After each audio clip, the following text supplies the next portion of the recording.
대부분의 사람들과 부자들, 이 두 그룹은 리스크라는 개념을 근본적으로 다르게 본다고 합니다.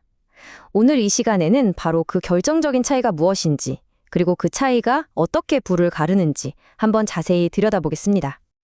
아, 이 말 정말 익숙하죠? 확실해지면 할게요. 아직은 좀 위험해서요. 상황을 좀 더 지켜보죠. 뭐 다 비슷한 말들인데요. 이런 말들은 사실 불확실성에 대한 두려움에서 나오는 아주 자연스럽고 인간적인 망설임의 표현입니다.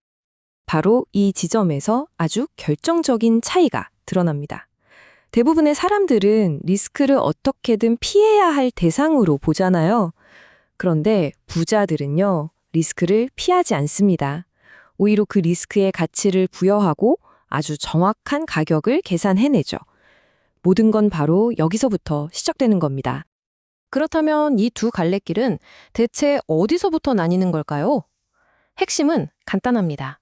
리스크를 딱 마주했을 때 이걸 감정으로 받아들이느냐, 아니면 계산의 대상으로 보느냐, 바로 그 차이에 있습니다.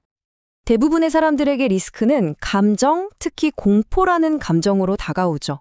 무섭고 불안하고 혹시 잘못되면 어떡하지? 이런 생각에 사로잡히게 됩니다. 그리고 이 감정은 결국 행동을 멈추게 만드는 아주 강력한 브레이크가 되고요. 그런데 부자들은 다릅니다. 그들에게 리스크는 그런 추상적인 감정이 아니에요. 그저 철저하게 측정하고 관리할 수 있는 숫자일 뿐이죠. 공포라는 감정을 계산 가능한 변수로 바꿔버리는 것, 바로 이게 핵심입니다. 자, 그럼 감정으로 리스크를 대하는 세계와 숫자로 계산하는 세계, 이 두 가지 사고방식이 현실에서 얼마나 다른 결과를 만들어내는지 좀 더 구체적으로 한번 살펴보겠습니다. 부자들은 이 막연한 두려움이라는 감정을요, 아주 구체적인 질문들로 잘게 쪼갭니다. 예를 들면 이런 거죠. 만약 최악의 상황이 와도 최대 손실액은 얼마지? 실패할 확률은 정확히 몇 %일까? 그리고 성공했을 때 내가 얻는 보상은 뭐지? 이런 식으로 불안감을 논리적으로 분석하면서 리스크의 진짜 모습을 파악하는 겁니다. 그리고 이 모든 계산은 결국 이 하나의 강력한 질문으로 모아집니다. 과연 이 리스크는 내가 치러야 할 가격만큼의 가치가 있는가? 이건 뭐 감정적인 도박이 아니죠. 철저하게 비용과 효용을 따지는 지극히 이성적인 거래 판단인 겁니다.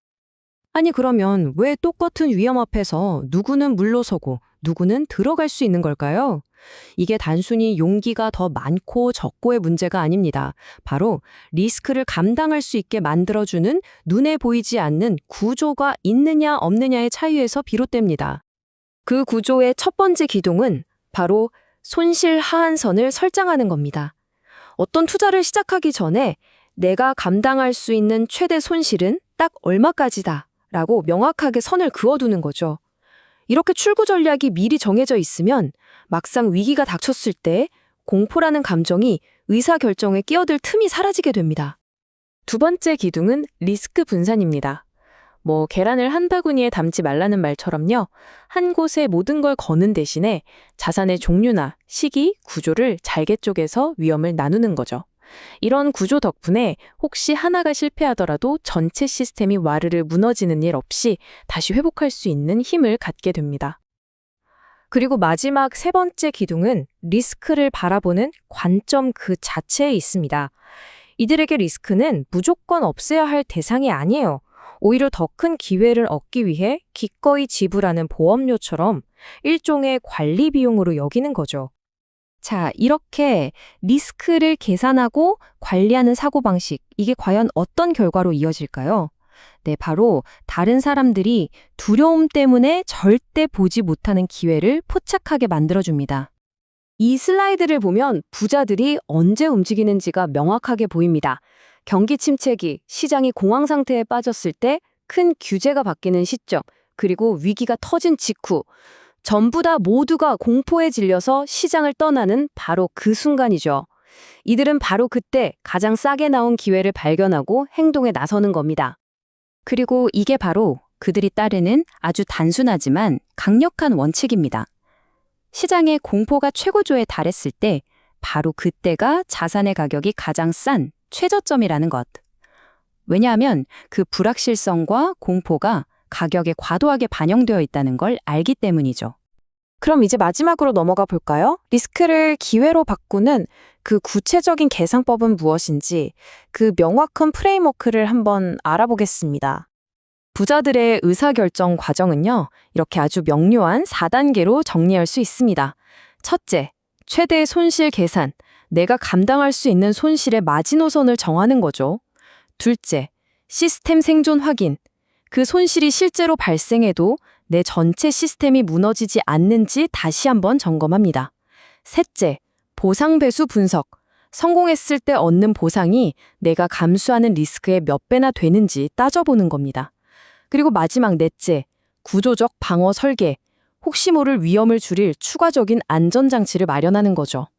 이 4단계를 통과하지 못하는 기회는 아무리 달콤해 보여도 절대 쳐다보지 않는 겁니다. 결국 이 모든 이야기를 한 문장으로 요약하면 이렇습니다. 부는 두려움을 숫자로 바꾼 사람에게 주어지는 보상이다. 네, 부는 그냥 운 좋게 얻는 무모함의 대가가 아닙니다. 막연한 두려움을 명확한 숫자로 바꿔서 관리하고 통제한 사람에게 주어지는 지극히 합리적인 결과물인 거죠. 이제 이 질문을 스스로에게 한번 던져볼 시간입니다. 당신의 두려움이 매긴 가격은 얼마입니까? 여러분이 지금 피하고 있는 그 리스크는 정말 감당할 수 없는 위험인가요? 아니면 단지 아직 가격을 매겨보지 않은 막연한 두려움일 뿐일까요? 그 가격을 계산하는 순간 아마 새로운 기회가 보이기 시작할 겁니다.